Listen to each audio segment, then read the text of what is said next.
Hey guys, very good morning. Today we are going to discuss Mark chapter 13 verse 28 to 32. We have taken only 5 verses. So before starting our Bible study, we have to read these verses twice or thrice so that we can understand the concept. Find answers to the following questions to help you understand God's words in the word of life.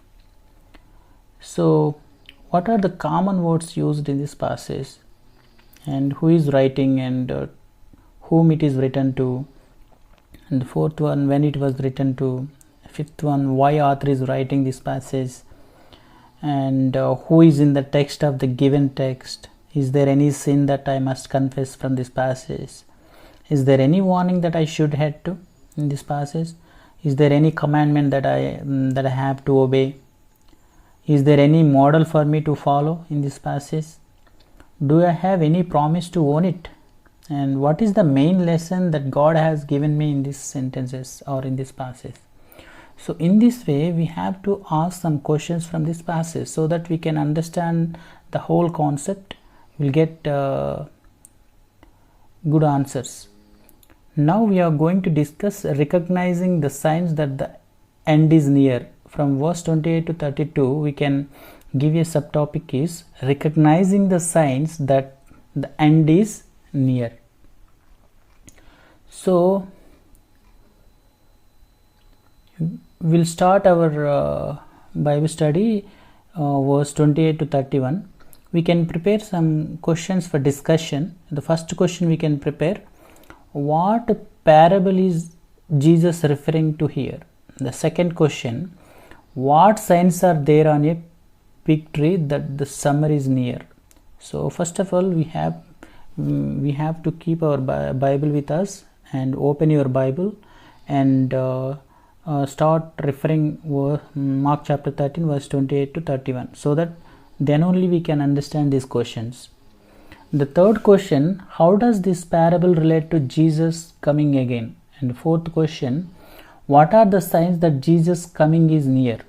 And fifth question: what does this generation refer to in verse 30? And the sixth question: are heaven and earth really going to pass away? What other scriptures refer to this? Then what? And next question: how about Jesus' words? Why is this important? And the last question: knowing that Jesus' words will not pass away, what application he is there for us? So if you can check the different chapters, regarding this passage, Peter describes the Lord's patience in waiting, the destruction of the elements by fire, and how we should act knowing this is going to happen. We can look at 2 Peter chapter 3 also. And there will be a new heaven and new earth. We can see Revelation chapter 21 also. And God will create a new heaven and new earth, where we can see in Old Testament, Isaiah chapter 65, we can see that God will create a new heaven and new earth. And the grass withers and the flowers fall, but the word of the Lord endures forever. The same book, Isaiah chapter 40 verse 8 also we can see this. And related this topic, we can see John chapter 1 verse 1 also, the word became flesh, and describes how people will act in the latter days. So now, what is the interpretive challenge here? If you can look at Mark chapter 13 verse 30, truly I say to you, the generation will not pass away until all these things takes place. What is the problem here? We can see the problem first. Many liberal theologians, atheists and skeptics look at this verse and use it to say that Jesus was fallible and therefore not divine. It is interesting to note that these same people tell us that the Bible has been changed and is therefore not reliable. Except in this case, they would say it does reliable. reliably represent what Jesus said because they think it makes Jesus look bad. However, we do believe in the inspiration and the infallibility of the Bible, and therefore we must solve this presumed problem which revolves around the question, what does this generation refer to? For this problem, we have a possible solution. Some solutions we can see. Many possible interpretations have been proposed for what this verse means. I will list the most common ones here. Look at it. The first one, this generation does actually mean the generation who was alive when Jesus was talking. But these things referred to in Mark chapter 13 all refer to the destruction of Jerusalem in AD 70. Some would say that it was at this time that Jesus returned spiritually. The problem is that some events in this chapter clearly did not happen in AD 70. Most notably, Mark chapter 13 verse 24 to 26, including the cosmic signs and Jesus coming in the clouds with great glory. By trying to solve the generation problem in this way, they create an even more difficult dilemma. The second possible solution we can look at, the word for generation, genia, and race, genos, are very similar. Jesus is saying that the Jewish race will not pass away until he has returned. This would seem make some sense since the Jewish race has been in danger a few times in history and faced many persecutions. At the two words are different, and there is no compelling reason to think that the meaning suddenly changes here in this verse, but not in other places where it is referred to. We can look at Matthew chapter 1, 11, 12 and Matthew chapter 8. We can look at these verses. The third possible solution is, some scholars say that the fig tree is a symbol for the nation of Israel. Indeed, sometimes in the Bible it is. They would say that the generation refers to the generation alive at the time when the Jewish nation was formed again in 1948. This view was especially popular 20 years ago, as many predicted that Christ would return soon before that generation passed away. It is still technically possible. The problem is that this passage does not mention at all the refounding of the nation of Israel and makes no actual connection to the generation alive at the time and the generation mentioned here. The fourth possible solution is, another proposed solution is that the generation refers not the generation alive during Jesus' day, but to the generation who see these things happening. Verse 29 we can look at. This interpretation is not only makes logical sense, but it also makes sense within the context. Considering the parable of the fig tree, Jesus' point is that when all of these signs are seen, he is coming very soon, just like the summer is near when the fig tree sprouts its leaves. So, what are the various signs in this chapter? False prophets, false Christ, wars, earthquakes, famines, heavy persecution, betrayals by family members, the abomination of desolation, false Christ performing signs and wonders, cosmic signs such as the sun being darkened and the moon not giving its light and stars falling from the heavens. These are all of the signs mentioned in this chapter leading up to the event of Jesus' actual return.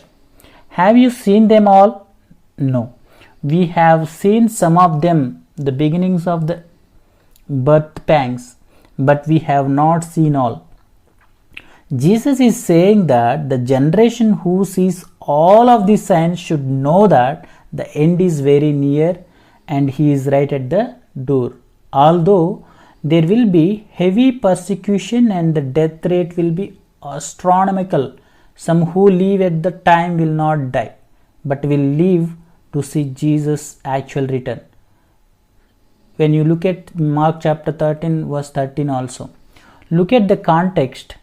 It is important to remember that Jesus' main point is not about the timing of these events. It is about the certainty of these events and the need to be ready.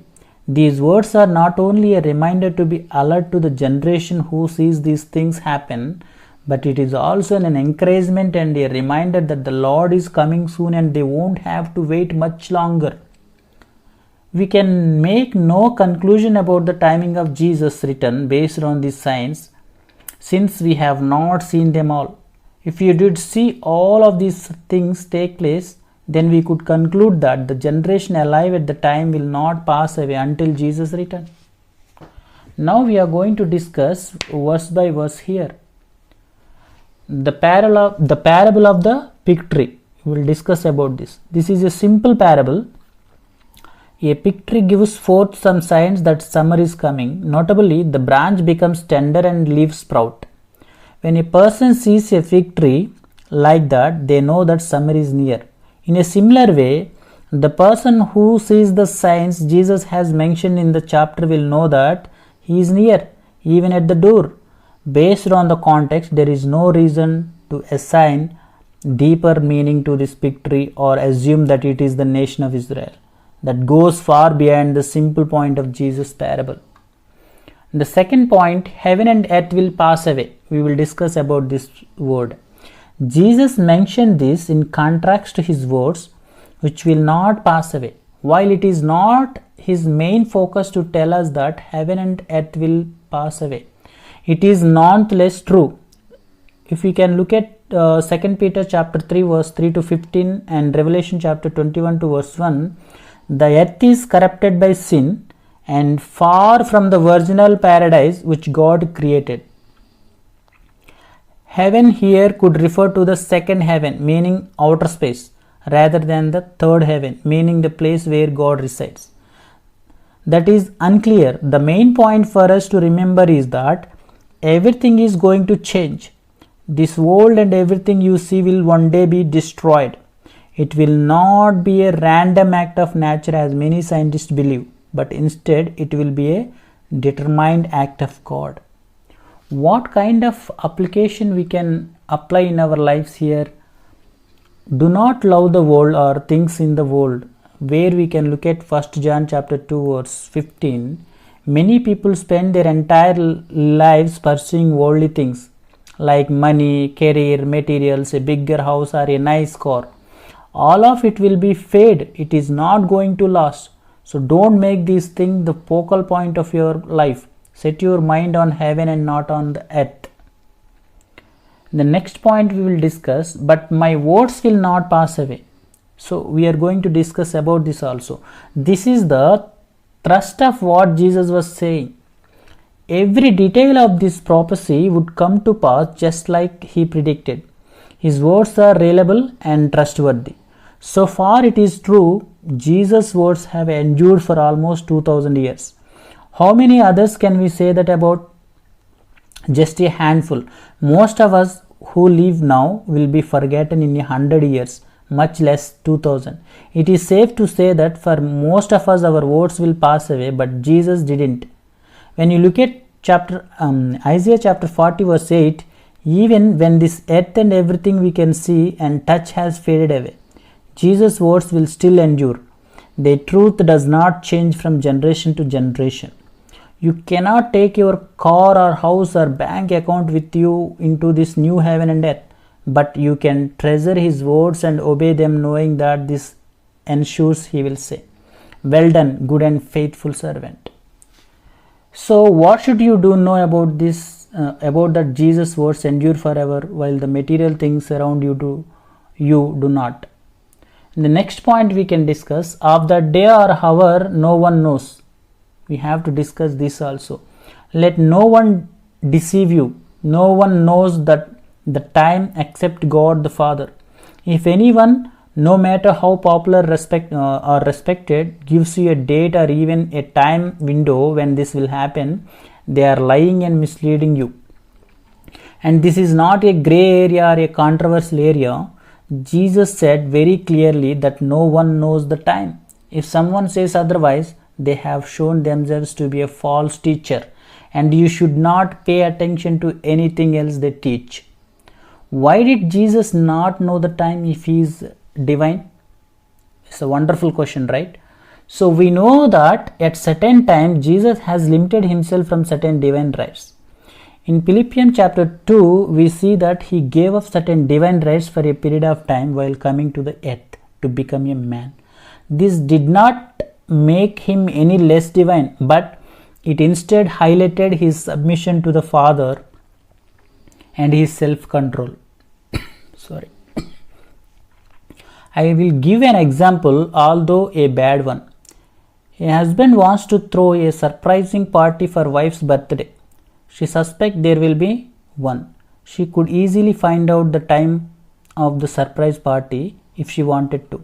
But out of respect for her husband, she decides to purposefully remain ignorant about the time. In a similar way, Jesus chooses to remain ignorant about the time of his second coming. I hope you can understand our discussion. We will meet in our next Bible study. God bless you.